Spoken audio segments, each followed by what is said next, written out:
David, muchas gracias por estas reflexiones. Merci. Merci beaucoup pour cette réflexion. Tu comprends déjà espagnol un peu, hein? Sí. Je vais plus traduire. Pour la prochaine, je ne traduis plus. Promis. Bueno, yo le doy la palabra a quienes la quieran pedir. Diana Villa.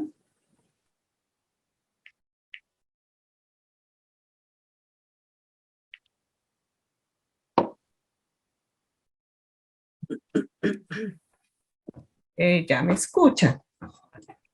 Sí. Bueno, muchas gracias, David.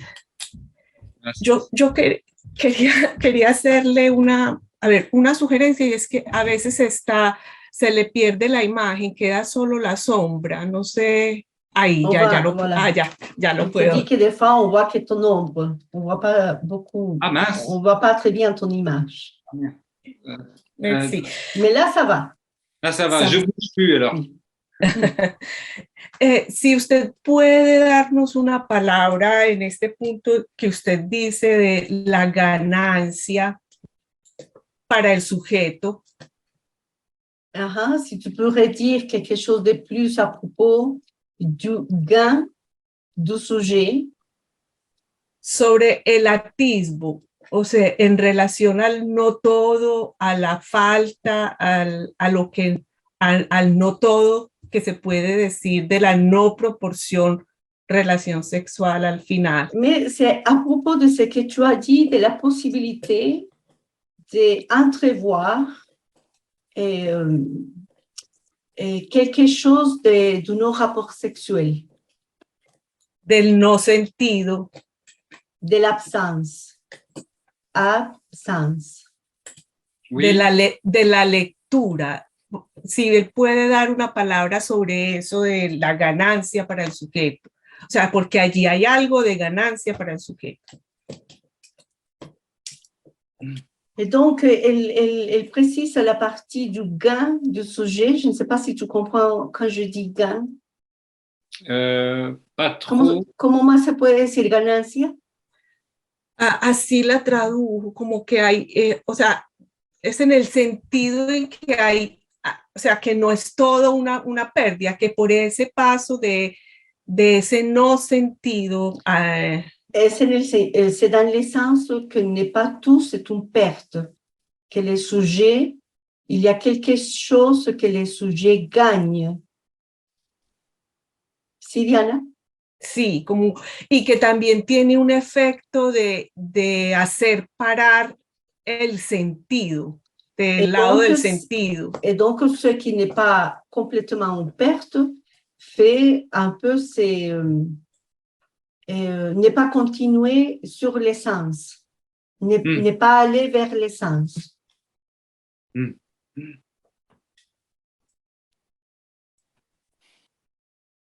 Si tu pourrais dire quelque chose de plus à propos de ça, si j'ai bien traduit, si j'ai bien... C'est-à-dire que l'absence du rapport sexuel... Diana, entonces querrías decir que la ausencia de relación, la ausencia o sentido de relación sexual. Lacan l'écrit aussi ab trait d'union sens. Lacan lo escribe también ausencia. C'est-à-dire que le non-rapport sexuel est à définir comme un hors sens. Es decir, que la no relación sexual es también se puede definir como sin sentido, fuera de sentido, ausentido. Lo voy a escribir en el chat. Donc, que le trou du non-rapport sexuel, c'est aussi à situer comme un hors sens. Entonces, que el vacío, el hueco en la no relación sexual también implica el fuera de sentido.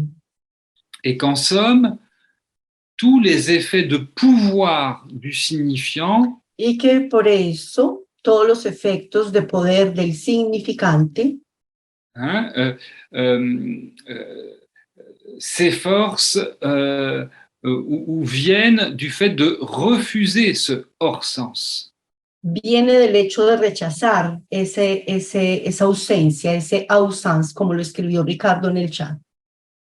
Donc, l'être parlant demande du sens El ser hablante entonces pide sentido pour en jouir, para gozar de él, mais aussi pour trouver à s'orienter. pero también para ubicarse, para orientarse. Et donc,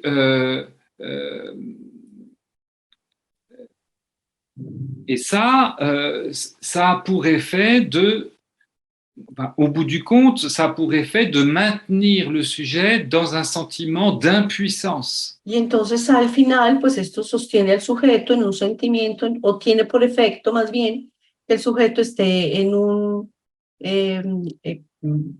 como en una experiencia de impotencia. Impuissance parce que dès lors que le sens ment, Impotencia desde que el sentido falta. le sens ment dès qu'il promet de pouvoir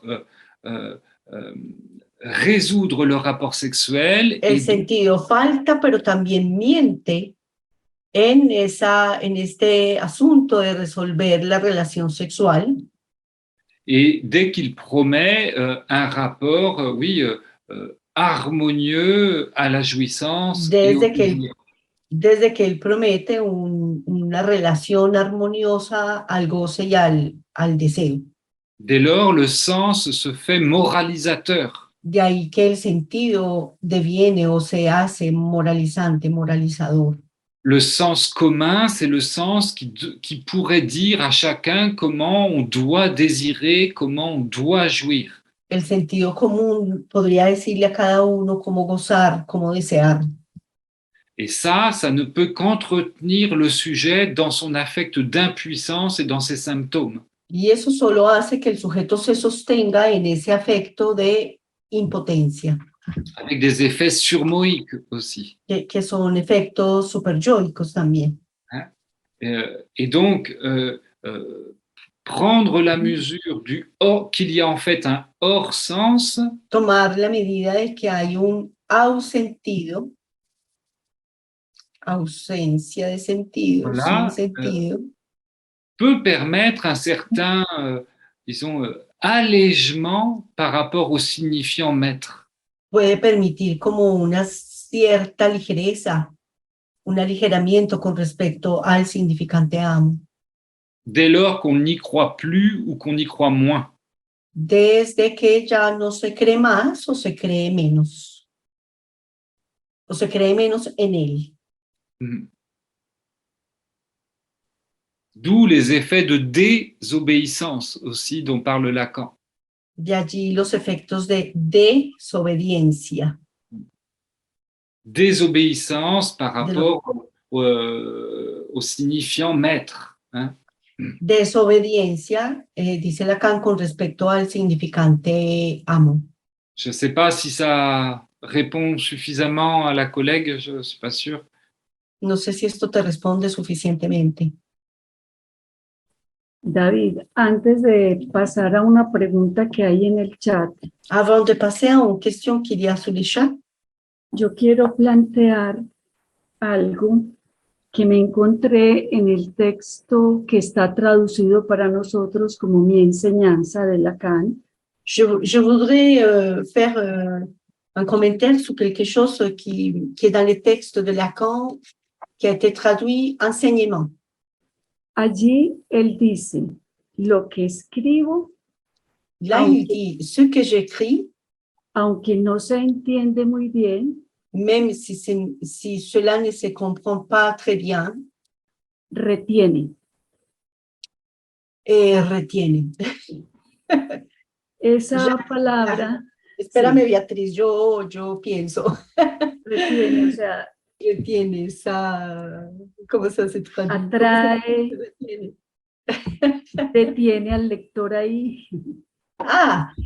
Donc ce que j'écris, même si ça ne comprend pas très bien, ça tient le lecteur. Ça fait rester le lecteur. Y esto lo he estado pensando Et moi, je réfléchissais à cela para la jornada de carteles pour ma participation dans la journée des cartels du del CIG. CIG. Y entiendo que toda tu exposición, Et donc, je comprends que ton exposé, que lo que retiene en Que la ce qui- letra de Lacan que ce qui nous retient dans la lettre de Lacan, es la eterna pregunta que insiste para cada uno. c'est la question qui insiste pour chacun, une éternelle question qui insiste pour chacun. Ahora mi pregunta, Et donc, là, ma question. ¿cómo no hacer del caso clínico Comment ne pas faire du cas clinique un método pedagógico de transmisión del psicoanálisis une pratique, une méthode pédagogique de la transmission de la psychanalyse sin caer en la sacralización de la clínica sans y aller à la sacralisation de la clinique como modelo universalizante, uniformizante, comme un modèle universalisé, mais aussi uniformalisé. ¿sí? Son palabras que él empleó. C'est l'uniforme, c'est l'universalisation, mais aussi l'uniforme, tu comprends? Oui, C'est oui, bien dit, ok. oui, oui. Y hacer una cura tipo. Et Ouais. donc, revenir à faire une cure type. Ouais, ouais. Ah oui, oui, c'est très intéressant, je trouve, de se demander comment ne pas sacraliser non plus la clinique. Es muy interesante preguntarse cómo no sacralizar también tampoco la clínica. Mais il me semble que, enfin, moi j'ai été très intéressé par une petite remarque de Lacan. Yo siempre me he interesado bastante por un pequeño señalamiento de Lacan, Où il dit un jour, c'était à Vincennes, él dice un día en Vincennes, en la universidad, il dit aux étudiants de Vincennes, les dice a los estudiantes de Vincennes, au moment où il y avait une réforme à l'université qui s'appelait la loi d'orientation, en un momento en el que hubo en la universidad una reforma sobre la ley de orientación, il dit, moi, ce que je voudrais, c'est vous désorienter.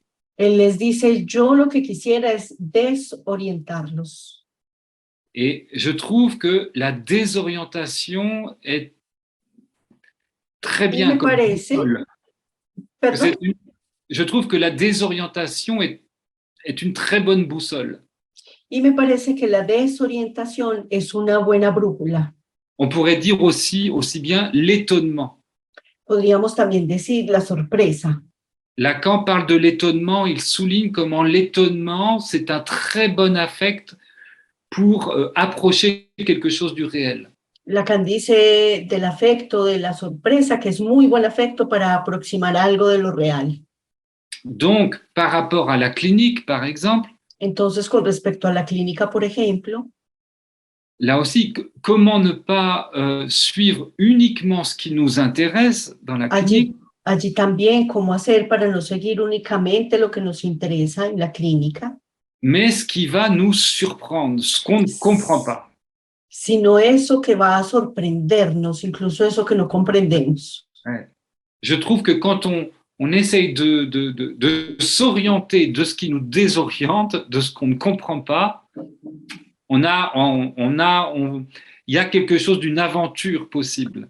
Yo creo que cuando nos orientamos a partir de eso que nos sorprende, de eso que no comprendemos, eso da paso a una aventura posible. Qu'il faut ce désordre-là au point de départ. Que implicaría un cierto desorden desde el lugar de la partida. Hein? Je crois que c'est aussi ça que vise l'association libre. Creo que a eso apunta también la asociación libre. Et c'est ça qui permet peut-être une aventure au sens où en parle dans son petit livre Giorgio Agamben. Y de pronto es eso lo que permite partir en una aventura, que es lo que dice en su libro Giorgio Agamben. Voilà, il dit qu'une aventure, dans une véritable aventure, Lo que él dice es que en una verdadera aventura on ne sait pas ce qui va arriver. no se sabe, uno no sabe Ah. lo que va a pasar, Hein, lo que va a ocurrir. Voilà, c'est la question simple. Voilà, qu'est-ce qui arrive là? ¿Qué es esto que pasó? ¿Qué fue lo que pasó? Esa es como la pregunta simple. Et que quand on questionne ça, en théorie ou dans la clinique, Y cuando uno se cuestiona sobre eso, cuando uno hace preguntas sobre esto en la clínica, ça désacralise, ça a des effets de désacralisation. eso desacraliza, tiene efectos de desacralización. Gracias, David. Hay una pregunta de Carmen Hincapié. Mónica, ¿se la quieres traducir a David? Ok, aquí voy a buscarla. Je vais la chercher. Es la última. Donc voilà, elle soulève 3 points. Le premier, c'est ne comprendre pas Lacan, c'est une opportunité, Oui. c'est une chance, je pense qu'on pourrait le dire comme ça. Mm. Le deuxième point, c'est que comprendre pour un pédagogue, attends, je vais.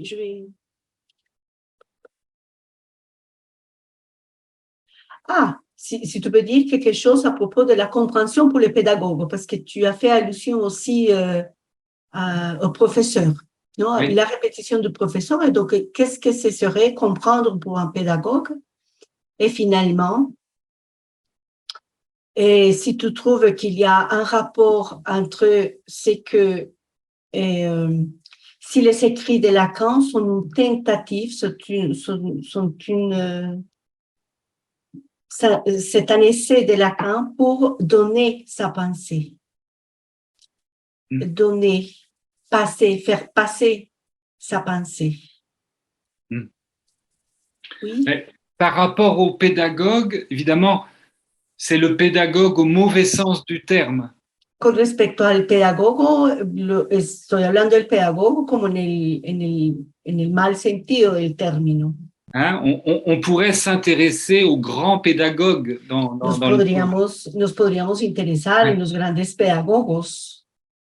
Là, le mauvais pédagogue, au sens de Lacan et je crois aussi au sens de Rancière, El mal pedagogo en términos de Lacan y también de Rancière, c'est le pédagogue qui veut imposer à l'enfant es el pedagogo que quiere imponerle al niño un sens, le sens commun, un sentido, el sentido común, et d'empêcher que puissent advenir les questions de l'enfant. y que le impide entonces que puedan advenir las preguntas en el niño, los cuestionamientos del niño. C'est le pédagogue qui n'aime pas les questions. Es el pedagogo que no le gustan las preguntas. C'est un autre philosophe, Deleuze, Otro filósofo, Deleuze, qui distingue la question de l'interrogation. Distingue la pregunta de la interrogación. Et il dit le maître, le pédagogue, au mauvais sens du terme, Y él dice el maestro, el pedagogo en el mal sentido del término, en fait, il pose des questions à l'enfant le hace preguntas al niño dont il a déjà la réponse. de las cuales él tiene ya la respuesta. Et ce sont ces questions à lui. Y entonces son sus preguntas, las de él, las del maestro, las del pedagogo, Pas celles de l'enfant. no las del niño. Et l'enfant doit répondre ce qui doit être répondu. El niño debe responder, el niño responde lo que debe ser respondido. Ça, c'est l'interrogation pour Deleuze, Esa es la interrogación, qu'il distingue donc de la véritable question. que él distingue de la verdadera pregunta. Après, pour Lacan, euh, il fait passer, oui, il fait passer quelque chose de son enseignement, Luego, sobre la pregunta de Lacan, él hace pasar algo de su enseñanza, mais je ne crois pas que ce soit du registre de la pensée. pero no creo que sea algo del registro de su pensamiento. Lacan critique beaucoup la pensée. De hecho, Lacan critica mucho el pensamiento. Hein, pour lui, la pensée, ça relève de l'imaginaire, El pensamiento para él releva de lo imaginario et de la même façon que la connaissance. y de la misma manera, así como el conocimiento. Donc, c'est quelque chose qui voudrait tout englober la pensée. Sería algo que quiere englobar todo el pensamiento. Le style de Lacan, il est plus proche du mot d'esprit. El estilo de Lacan sería más próximo del chiste. Il est plus Del proche, twist. il essaye d'être plus proche du style de l'inconscient. Él intenta ser más próximo del estilo del inconsciente. L'inconscient, c'est pas de la pensée. El inconsciente no es, en él no se trata del pensamiento. Hein.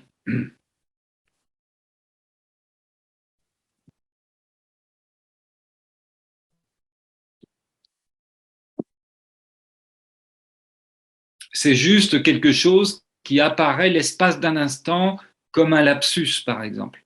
El inconsciente es algo que aparece en un instante como un lapsus, por ejemplo. L'inconscient, il fait des ordres comme lapsus El inconsciente hace desorden, plantea el desorden como el lapsus ou comme dans les rêves. o como en los sueños. Mónica, estás pidiendo la palabra, la tienes. Estoy pidiendo la palabra. David, yo quería hacerte una pregunta sobre la experiencia de la lectura. Tú dices hacer la experiencia de la lectura. Ma question, c'est à propos de la phrase faire l'expérience de la lecture. Porque la palabra experiencia me parece que tiene algo que ver con la dimensión de lo que se experimenta, de lo que pasa incluso por el cuerpo. Ouais. Pero me resuena también porque hablamos de nuestra escuela como una comunidad de experiencia. Donc, ces mots que tu utilises, ça me résonne par rapport aussi à notre communauté. Dans l'école, on appelle cela une communauté d'expérience. Mais l'expérience comme telle, les mots, ça résonne aussi par rapport à ce qui arrive dans les corps, ce qui traverse les corps. Donc, je voulais savoir si tu pourrais nous dire quelque chose de faire l'expérience de la lecture. Ça me semble très intéressant. Me parece muy importante, como muy interesante esto de hacer la experiencia de la lectura de Lacan. Mais porque además tú dices como autorizarse a hacer la experiencia de lectura. Tu parles de s'autoriser de faire l'expérience de lecture. Donc, ça résonne beaucoup par rapport à la formation de l'analyste. Eso resuena con la formación del analista. Mais je parle de s'autoriser à faire une expérience de lecture. Yo hablo entonces de autorizarse a hacer una experiencia de lectura. Parce que j'y pense à l'instant grâce à ta question, Monica. Porque pienso en este momento, gracias a esta pregunta. On pourrait décrire tous les affects aussi très désagréables que peut produire la lecture, par exemple, de Lacan. Porque podríamos describir todos los afectos, incluso desagradables, que puede producir la lectura de Lacan. Quand on se sent nul, quand on se sent bête. Cuando nos sentimos nulos, brutos. Quand on a l'impression que tous les autres comprennent, mais que nous, on ne comprend pas. Cuando tenemos la impresión de que todos los otros entienden, pero nosotros no. Et avec même la culpabilité de ne pas comprendre. Incluso llegada hasta la culpabilidad de no comprender, la culpa por no comprender. En France, on peut parler, par exemple, d'une faute de lecture. En Francia podemos decir incluso falta de lectura, de una falta de lectura. Donc, il peut y avoir beaucoup d'inhibition face au texte de Lacan ou de Freud ou d'autres. Entonces pueden haber muchas inhibiciones frente al texto de Lacan o de Freud, Tellement on a honte ou peur de ne pas comprendre tout de suite. y tenemos tanto miedo o vergüenza de no comprender de inmediato. Donc je trouve génial le conseil antipédagogique de Lacan Entonces a mí me parece genial ese consejo antipedagógico de Lacan, qui lui dit gardez-vous de comprendre trop vite. que él dice, cuídense de comprender muy rápido. Il renverse ça, quoi. Él reversa eso. Et après, en effet, ça c'était pour s'autoriser, mais après, en effet, je crois comme toi, Esto Monica, era sobre autorizarse, ajá. que l'expérience est aussi une affaire de corps. Y yo creo como tú que la experiencia es un asunto del cuerpo. Hein. Je crois même que Lacan parle de l'effort. Inclusive creo que Lacan habla del esfuerzo, L'effort qu'il faut faire pour le lire. el esfuerzo que hay que hacer para leerlo. Et en t'entendant, je pensais à une remarque de Freud Y escuchándote pensé en un señalamiento de Freud dans la préface à un texte de August Eichhorn, en el prefacio al texto de August Eichhorn. August Eichhorn qui dirigeait une institution pour des délinquants. Augusto Eichhorn, que dirigía una institución para jóvenes delincuentes Et qui invitait les éducateurs à s'intéresser à la psychanalyse. y que invitaba a los educadores a interesarse por el psicoanálisis.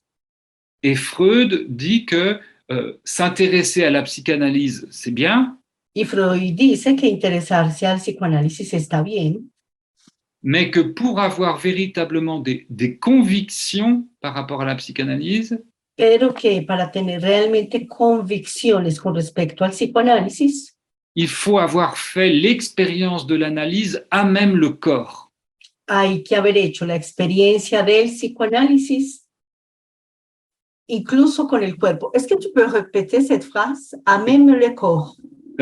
À même le corps, c'est-à-dire qu'il faut l'expérience de corps qu'est une psychanalyse pour pouvoir avoir vraiment des convictions par rapport à la psychanalyse.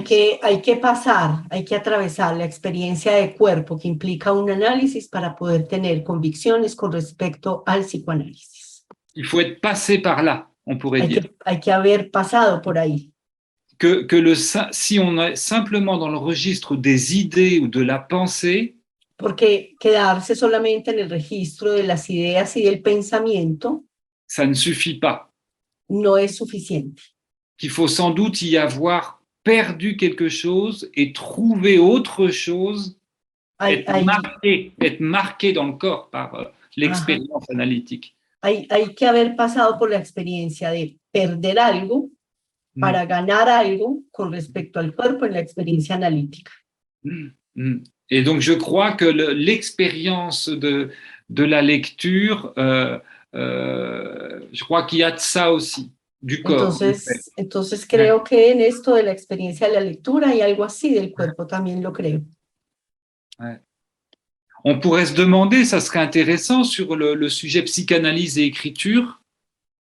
Sobre este tema del sujeto, sobre este tema de psicoanálisis y escritura, notamment au moment de l'adolescence, podríamos también pensar precisamente en el momento de la adolescencia, les livres qui nous ont marqués. Esos libros que nos han marcado, que nos où marcaron. Il y a eu rencontre de quelque chose. Donde hubo un encuentro de algo. On en avait parlé avec les étudiants une fois en cours. Yo había hablado de esto una vez con los estudiantes en un curso. Et chacune avait le souvenir d'un livre qui avait vraiment marqué quelque chose. Y cada uno tenía el recuerdo de un libro que había marcado en ellos algo. Pareil avec le cinéma d'ailleurs ou la musique. Es parecido con el cine o con la música. Donc d'être marqué au corps comme ça par une expérience d'un livre, par exemple. Que es algo que marca el cuerpo una marca de un libro, etc. Merci, muchas gracias. Bueno, David, no veo más preguntas ni en el chat ni manos levantadas. On ne voit plus de questions. Si no hay más, David, darte las gracias. Personalmente pienso que nos quitas un peso de encima. Et donc, comme il n'y a plus de questions, donc on te remercie, on te soulève un poids de chez nous. Cuando nos cuentas que Lacan desmonta la pedagogía para la enseñanza sobre su texto. Quand tu nous racontes que Lacan fait le démontage de la pédagogie pour la transmission de son texte. Porque es una demanda común. Parce que cela, c'est une demande commune. Y entiendo que es más que la transmisión, entre otras cosas, Je comprends que c'est plutôt la transmission, entre autres choses, es la invitación a continuar la lectura. que la transmission, c'est plutôt l'invitation de continuer la lecture. Muchas gracias, David. Nos dejas mucha enseñanza muy interesante para seguir pensando, para seguir comentando. Bueno, a nombre del Foro de Pereira, te damos las gracias. Donc, au nom du Forum de Pereira, on te remercie. Merci. Y a los asistentes al seminario, también las gracias. Et tous les assistants aussi, merci beaucoup. Oui, merci. Y los invitamos a la siguiente actividad de la cual recibirán invitación, ¿no? Por correo. On va donc vous inviter au cycle suivant. Vous allez recevoir la formation par votre courrier ou par Facebook, etc. D'accord, merci. Et merci encore pour votre invitation, pour votre seconde invitation, parce que je garde un souvenir extraordinaire de la fois où j'étais venu déjà. Et voilà, vraiment c'était beaucoup de plaisir. Dice David que muchas gracias por la segunda invitación porque tiene el recuerdo de la primera vez que compartió en el Foro de Pereira.